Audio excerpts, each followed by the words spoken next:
Olá, eu sou a Carla Benevides e está começando mais um programa Argumento. Atos praticados por organizações criminosas e por milícias podem ser equiparados a terrorismo. É o que prevê um projeto do senador Stevenson Valentim, do Podemos do Rio Grande do Norte, e que já foi aprovado pela Comissão de Constituição e Justiça. Senador, muito obrigada pela sua presença aqui no programa. Eu que agradeço. É bom falar desse tema porque é o dia a dia das pessoas, né? Pois é, senador, explica para a gente exatamente o que muda na legislação, que crimes passariam a entrar nesse rol de terrorismo. Eu explico, mas antes de explicar o que está no projeto de lei, que o projeto de lei tem a previsão e que teve uma resistência para ele tramitar entre a Comissão de Segurança Pública e CCJ, eu preciso dizer para as pessoas o que seriam essas organizações criminosas causando esse pânico e terror na população. Hoje, se você parar para analisar, eles colocam uma imposição dentro de comunidades ou dentro da sociedade que, se não for obedecida, eles ameaçam. Eles têm tribunais próprios, se não seguirem as suas regras criminosas, eles agem à margem, bem distante da própria legislação que é feita pelas pessoas que foram eleitas pelo povo para fazer isso. Então, eles colocam em situação de risco e de humilhação pessoas e também instituições. Vou dar um caso agora recente, que aconteceu no Rio Grande do Norte, que acontece no Brasil. Vou dar um exemplo, um no meu estado, outro no Rio de Janeiro, outro no Mato Grosso, outro em São Paulo. Se eu der exemplos, eu vou cansar aqui de falar que, através de uma rede social, eles colocam um salve, ou se não, um texto, que diz o que o Estado deve ser submetido às suas condições, a visitas mais extensas, permitir que entre visitas íntimas 2 ou 3 vezes por dia. Eles impõem a vontade deles ao Estado. E se aquilo não for obedecido, eles vão queimar ônibus, vão queimar instituições, dar um tiro lá na Assembleia Legislativa, na Câmara Municipal da cidade que eles estão ameaçando. E por incrível que pareça, isso lá no Rio Grande do Norte, de 167 municípios, pelo menos metade, ou mais do que a metade, sofreram com esses ataques. E como é que está a situação lá agora? Aparentemente tranquila, que não está. Por quê? Porque... Mas está sempre sob ameaça, né? Exatamente, eles estão ali em estado latente, né? Eles se escondem na própria sociedade e, quando tornam e aparecem, eles voltam com esses atos terroristas. Então, eles proíbem políticos de entrarem nas comunidades, só entra com autorização dele, carros de polícia, serviços públicos. Então, tudo isso, submeter a população eu disse Mato Grosso porque é bem recente, quando você vê aquele bang-bang, aquele faroeste, aquele novo cangaço para assaltar um banco, algo que tem ali de interesse financeiro dessas quadrilhas que cercam a cidade e por horas submetem a população ao terrorismo, ao pânico. E fica todo mundo aguardando quem vai ser o próximo, né? Então essas facções, elas são organizadas, elas têm uma estrutura de hierarquia, e que essa hierarquia e que essas atitudes, querendo ou não, coloca em pânico a população brasileira. Quando eu digo população de uma forma geral, as mais afetadas são aquelas que moram em comunidade.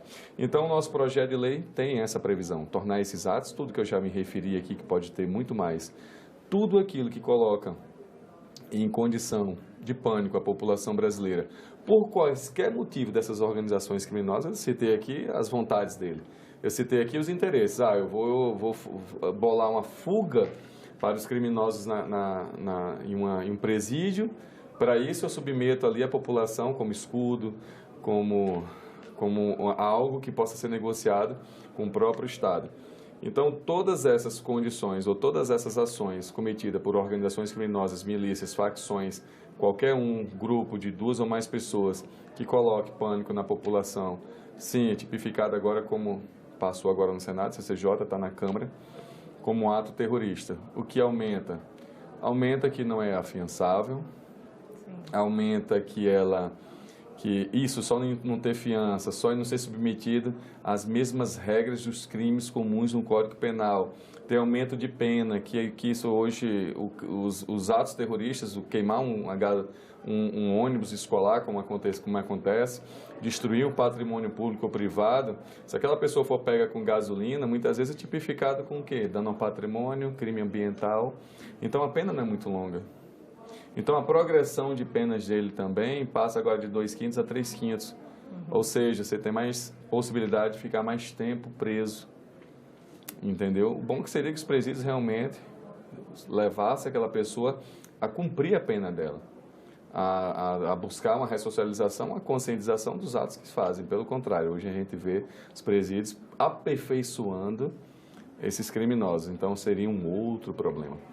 Então, só resumindo, o nosso projeto, de uma forma bem abrangente, bem geral, torna mais rígido. O crime de terrorismo, ele mesmo já fala.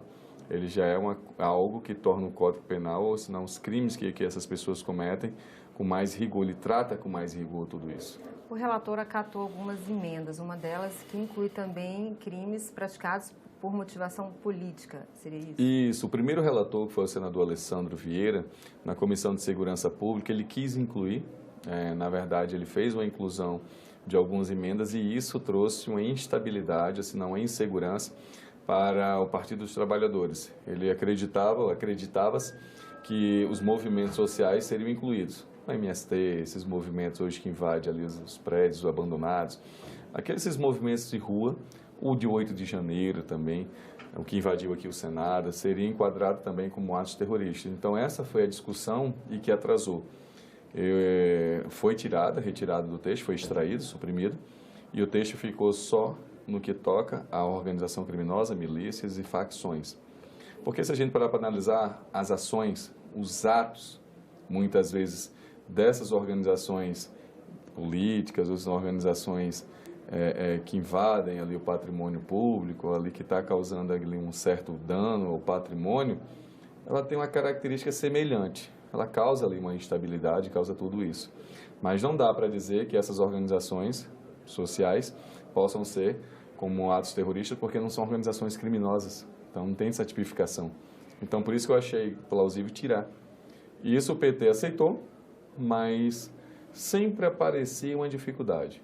Uma nota da Polícia Federal dizendo que ia aumentar o trabalho, que não tinha estrutura para atender o aumento do crime que ia ser, porque eles tratam justamente a investigação aí com eles. Então, sempre aparecia uma resistência. E, no final, nosso projeto caminhou, passou, sem muitas emendas. Essa foi retirada, sem muitas emendas.